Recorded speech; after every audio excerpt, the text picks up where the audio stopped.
15 दिवस छान कुरकुरीत राहणारा मस्त चटपटीत उपवासाचा हा बटाटा चिवडा. आपण हा चिवडा बाहेर विकत घ्यायला गेलो तर मात्र बराचसा महाग मिळतो. पण आपण अगदी घरामध्ये जे बटाटे उपलब्ध असतात त्या बटाट्यांपासून इतका मस्त कुरकुरीत आणि पांढरा शुभ्र तयार होणारा उपवासाचा बटाटा चिवडा कसा तयार करायचा तो पाहणार आहोत. आपण महाशिवरात्र विशेष एकदम सोपी आणि झटपट अशी उपवासाची रेसिपी पाहणार आहोत. महत्त्वाचं म्हणजे बटाटे उकळायचे नाहीत आणि वाळवायचे सुद्धा नाहीत आणि हा चिवडा अगदी 50 रुपयात परातभर तयार होतो. हा चिवडा इतका छान लागतो की एकदा खायला सुरुवात केली की हात थांबतच नाही.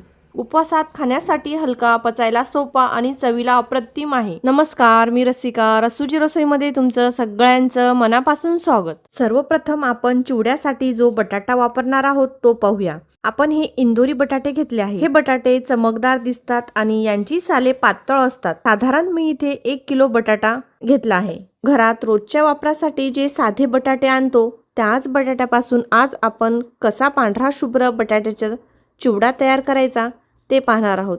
घेतलेल्या सगळ्या बटाट्यांची सालं काढून घ्यायची. त्यानंतर हे सोललेले बटाटे एका मोठ्या भांड्यात पाण्यात भिजत ठेवायचे.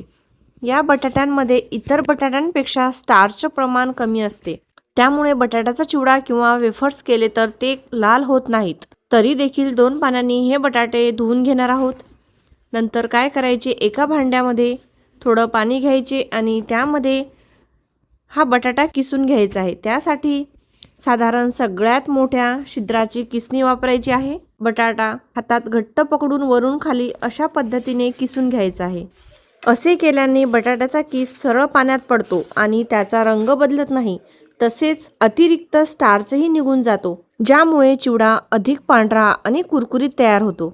आपण बटाटा किसताना तो आडवा पकडला होता, त्यामुळे छान लांब लच्छेदार बटाट्याचा किस तयार झाला आहे. सगळ्या बटाट्याचा मी याच पद्धतीने या भांड्यात किस करून घेतला आहे. आता आपण पाहू शकतो, बघा बटाट्यामध्ये किती स्टार्च आहे. मी पाण्यात बोट घालत आहे पण बोट स्पष्ट दिसत नाही, म्हणजे पाण्यात स्टार्चचे प्रमाण जास्त आहे. आता हा बटाटा किस 5 ते 6 वेळा स्वच्छ होत नाही आणि पाण्यात आपले बोट स्पष्ट दिसत नाही तोपर्यंत हा किस धुत राहायचा आहे. आता एका भांड्यामधून दुसऱ्या भांड्यामध्ये हा किस काढून घेणार आहोत.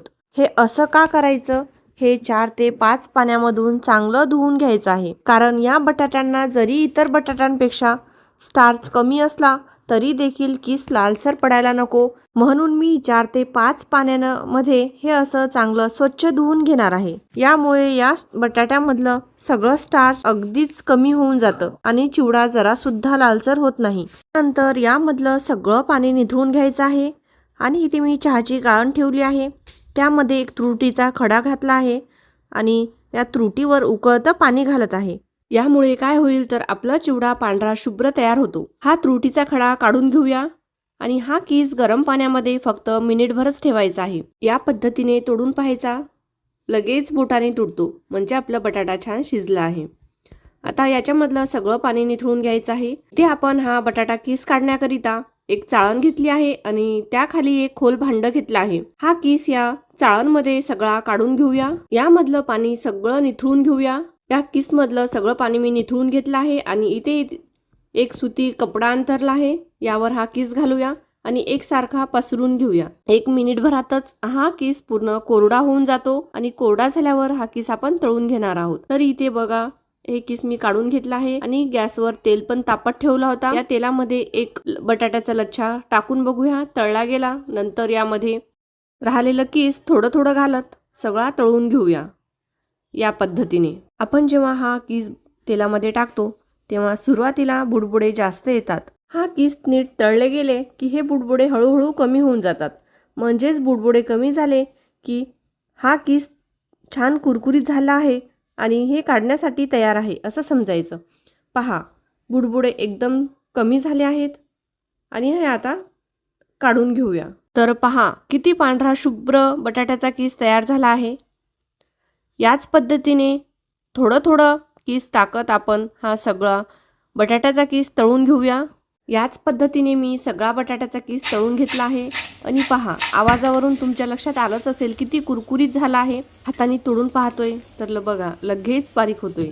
तेल खराब होऊ नये म्हणून यामधलं मी अर्ध तेल काढून घेतलं आहे आणि कढईमध्ये थोडंच तेल ठेवलं आहे. यामध्ये सगळे साहित्य तळून घेऊया. तर इथे मी 1 वाटी शेंगदाणे टाकले आहेत. कमी आचेवर शेंगदाणे छान कुरकुरीत होईपर्यंत तळून घेऊया. शेंगदाणे छान तळले गेले आहेत, हे काढून घेऊया. या तेलामध्ये इथे मी काजू आणि बदाम थोडे कट करून घेतले आहेत, ते घालूया. हे पूर्णपणे ऑप्शनल आहे, नाही घातलं तरी काही हरकत नाही. हे काजू आणि बदाम पण छान तळले गेले आहेत, हे पण काढून घेऊया. इथे 1 वाटी भरून कढीपत्ता घेतला आहे, कढीपत्ता तळून घेऊया.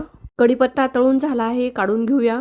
या गरम तेलामध्येच इथे मी 7 ते 8 हिरव्या मिरच्या कट करून घेतल्या आहेत, ते घालूया. आणि या मिरच्यावर थोडंसं मीठ घालूया, म्हणजे खाताना दाताखाली आलं तरी तिखट लागणार नाही. मिरच्या छान कुरकुरीत होईपर्यंत तळून घेऊया. इथे आपले सगळे साहित्य तळून झाले आहेत. आता हे सगळं एकत्र करून घेऊया. तळलेल्या बटाटा किसामध्ये शेंगदाणे, कढीपत्ता, हिरवी मिरची आणि काजू आणि बदाम घातले आहेत. हे जरा वेळ बाजूला ठेवूया. आणि इथे एक मिक्सरचं भांडं घेतलं आहे. यामध्ये मीठ आणि साखर मिक्सरमधून फिरून घेऊया. इथे मी 4 छोटे चम्मच साखर घेतली आहे आणि 2 छोटे चम्मच मीठ घेतलं आहे. साहित्य तुम्ही आवडीनुसार कमी अधिक करू शकता. हे फिरून घेऊया. हे फिरवलेलं मीठ आणि साखर या तळलेल्या साहित्यामध्ये घालूया. हे सगळं साहित्य व्यवस्थित असं मिसळून घेऊया.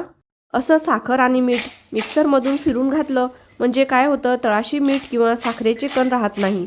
अगदी मस्त या चिवड्यामध्ये एकजीव होतो आणि चवही खूप छान येते. चिवडा चुरा करून पाहूया कुरकुरीत झाला आहे की नाही. तर पहा किती कुरकुरीत तयार झाला आहे, लगेच बारीक झालं. हा चिवडा आपण मार्केटमधून विकत आणला तर बराचसा महाग मिळतो आणि घरी 50 रुपयातच परातभर हा चिवडा आपण करू शकतो. अगदी सोपी रेसिपी आहे, खूप कमी वेळामध्ये खूप कमी खर्चामध्ये तयार होतो आणि चवीला पण अप्रतिम. तुम्ही हा चिवडा घरी एकदा तरी नक्की करून पहा आणि कसं झालं कमेंटमध्ये नक्की कळवा. व्हिडिओ तुमच्या मित्र मैत्रिणी नातेवाईकांना शेअर करा. प्लीज एक लाईक करा. हे पूर्णपणे निशुल्क आहे. धन्यवाद.